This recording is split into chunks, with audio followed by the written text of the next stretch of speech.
Is Superman super woke? MAGA conservatives are coming after Superman after director James Gunn said in an interview that Superman is an immigrant that came from other places and populated the country, and that he's the story of America. Did the Man of Steel just plummet from the stratosphere into the ugliest culture war on Earth? Or is he secretly charting an orbital path the pundits can't track yet?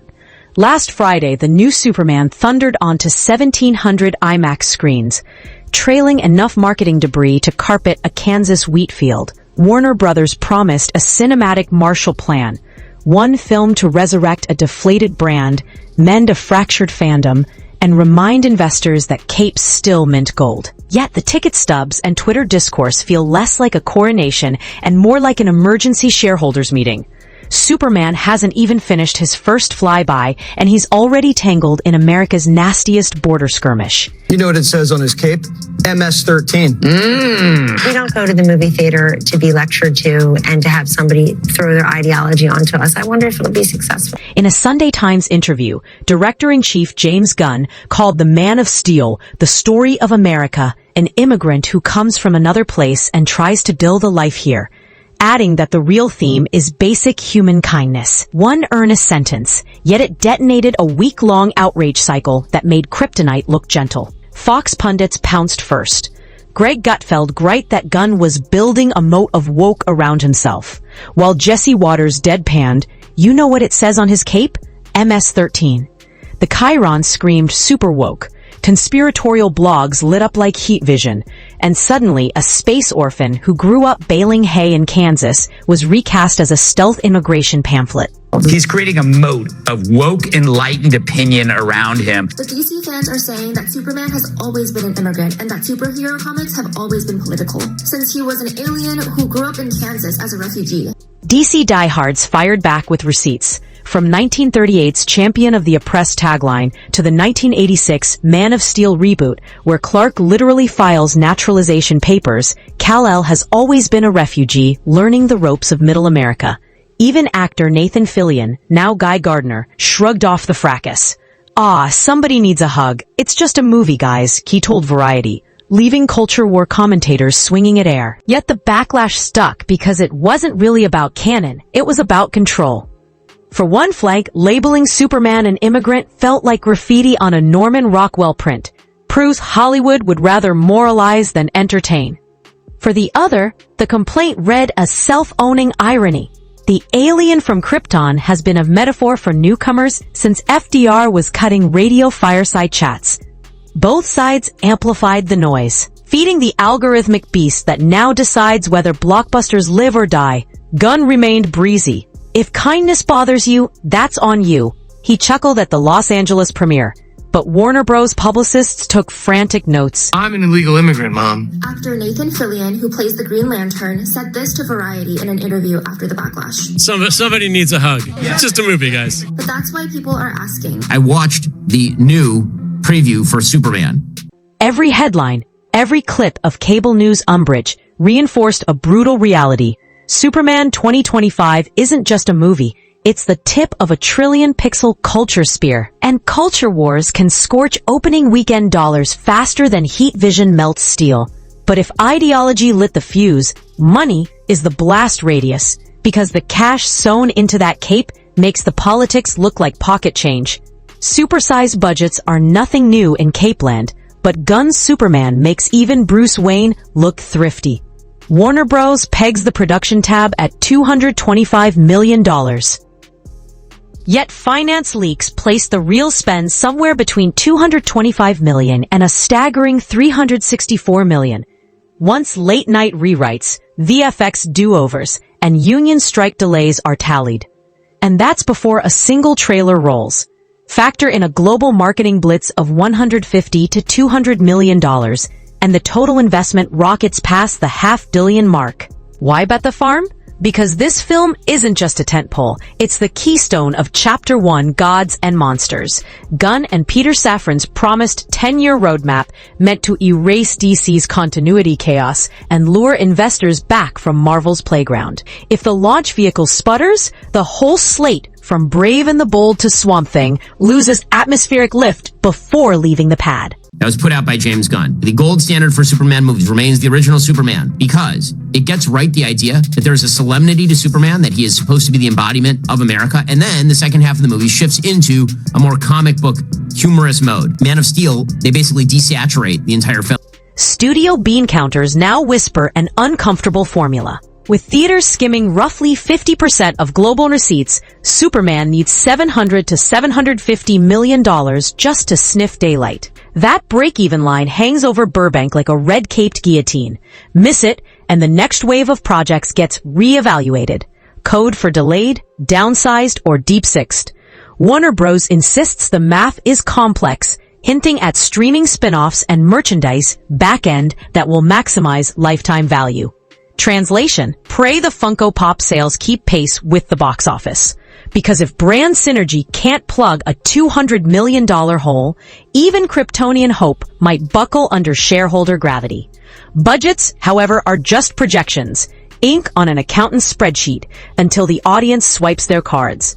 Opening weekend numbers will decide whether this cathedral of cash stands tall or crumbles faster than a metropolis skyscraper under Zod's heat vision. So the entire color palette is grayscale and kind of ugly and dark, and the entire character of Superman is much darker. Let me just say that it's not that hard to get Superman right. He's supposed to be the embodiment of everything cool and heroic about America, and, of course, he's supposed to be charming as well. Opening weekend numbers thudded onto Warner Brothers' desk like a Daily Planet special edition. $122 million domestic, $217 million worldwide. Good enough for the third biggest launch of 2025, but miles below the instant phenomenon headlines the studio scripted in advance. Spin Doctors immediately called it a franchise best debut, noting it edged past Man of Steel's inflation-blind $116 million start. Bloggers weren't buying it. Ticket sales included Thursday afternoon preview padding, and inflation math flips the brag into a shrug. Worse, overseas turnout, a historically critical boost for capes, added only $95 million, a tepid figure once China, the UK, and Japan were all on board. Now comes the merciless arithmetic. Industry insiders whisper the film must clear $700 million globally just to be considered a bona fide win, roughly $500 million to break even. Another $200 million to prove DC's new era can actually grow. Anything less, and every project in Gunn's Gods and Monsters slate faces budget hacks, date shuffles, or quiet execution by spreadsheet. So the Cape's first flight wasn't a faceplant, but it sure wasn't the sonic boom WB promised. And if numbers tell one story, test screening whispers hint at another, because behind the box office scoreboard, a tug-of-war over tone is brewing. If the box office felt wobbly, the why lives inside the film's tonal identity crisis, a Cape caught between cornfield sincerity and a quippy cosmic sitcom.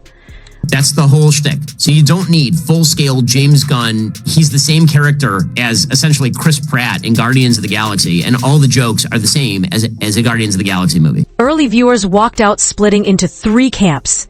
One praising the warm, sunlit Kansas beats. Another rolling eyes at mid-battle banter. A third shrugging that it all averaged into something fine. The problem with fine? It doesn't ignite rewatches, stan threads, or FOMO. Gunn's signature snark peeks through in side character asides, while the central arc strains for Norman Rockwell Americana. Result? Emotional gears that never fully mesh. Jokes undercut pathos a half beat too early. Earnest speeches arrive before stakes truly bite.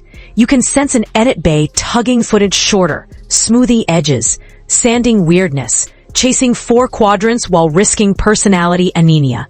Even the palette telegraphs compromise. Brighter than the desaturated steel gray era, yet filtered just enough to dodge full Christopher Reeve nostalgia. Fans craving mythic gravitas find the humor dilutive.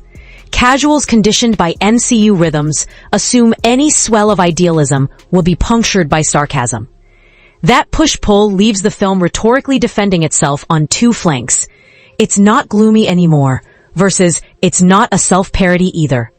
When identity becomes a press tour talking point, momentum bleeds.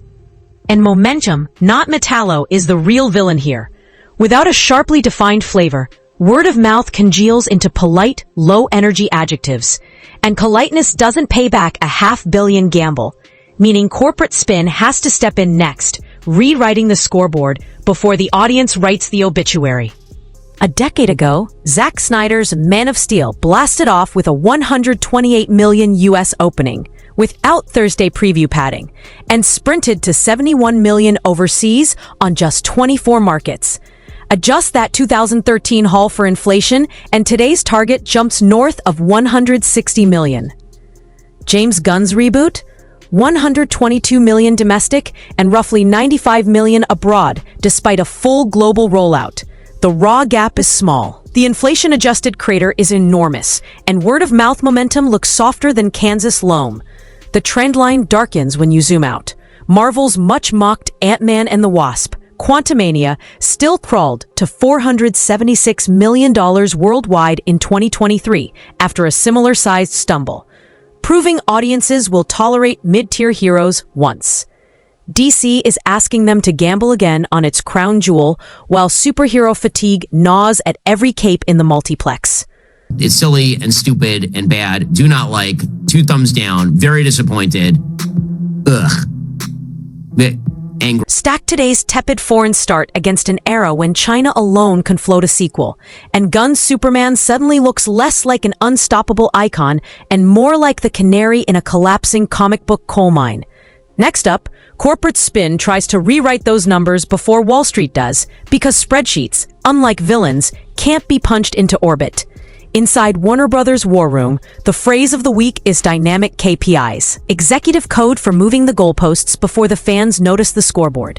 A leaked earnings slide now brands Superman a success if it matches the lifetime domestic of Black Adam plus premium VOD uplift, a math trick that turns $500 million into a victory lap. Licensing teams were quietly warned to temper holiday 2025 projections after early Funko and Hot Topic pre-orders lagged 18% behind the Batman's first-month pull. Streaming divisions are meanwhile pitching Max spin-offs as value multipliers to hedge any theatrical shortfall. Internal docs float a Lois Lane newsroom drama that could unlock legacy audience engagement. Translation: squeeze more juice from an expensive IP. The subtext is clear. Every division must spin straw into kryptonite-proof gold, because if the cape can't cover the costs, spreadsheets, not supervillains, will decide who gets erased from the slate next. With receipts sagging and pundits circling, James Gunn leans on the one superpower Warner Brothers can't budget cut: sincerity. On the red carpet circuit, he frames his Superman as basic human kindness with heat vision, a deliberate pivot from Snyder's brooding demigod and Reeves-era Boy Scout. The sales pitch is simple: redemption through optimism, yet it places Gunn on a political tightrope. Critics shout woke propaganda. Loyalists fear more quips than gravitas. And mainstream viewers just want a hero who smiles without smirking. Gunn doubles down anyway. He volunteered personal anecdotes, his father's Depression-era work ethic, letters from immigrants who saw themselves in Clark, to remind audiences that hope isn't a hashtag, but a business plan. Internally, execs pray the message sticks. If the film can spark a comfort watch reputation on Max, it may legs its way to profitability through home views and evergreen holiday runs. But hope cuts both ways. If the public decides Gunn's warmth feels calculated, the director's kindness brand could melt faster than an ice breath cameo.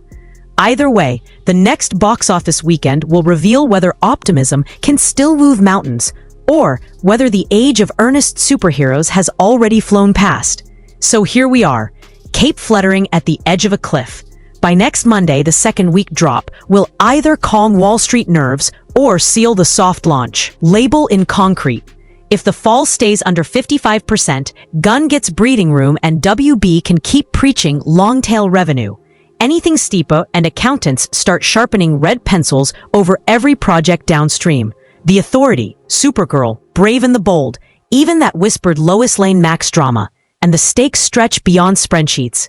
If audiences embrace this kinder Clark on streaming, the DCU may finally settle into a single steady heartbeat. If not, the franchise risks yet another identity reboot, its third in barely a decade, proving even Kryptonians can't survive perpetual brand whiplash. That's why the next ticket you buy or skip matters more than usual. Does Gunn's optimism feel like a fresh gust of prairie wind or another studio weather balloon? Is the immigrant metaphor a timeless truth or just more culture war tinder? Drop your verdict below, smash that like if you dig these deep dives, and hit subscribe so you don't miss the fallout. Because whether this Superman soars or splats, the aftershocks will ripple through every cape, cowl, and cinematic universe for years to come.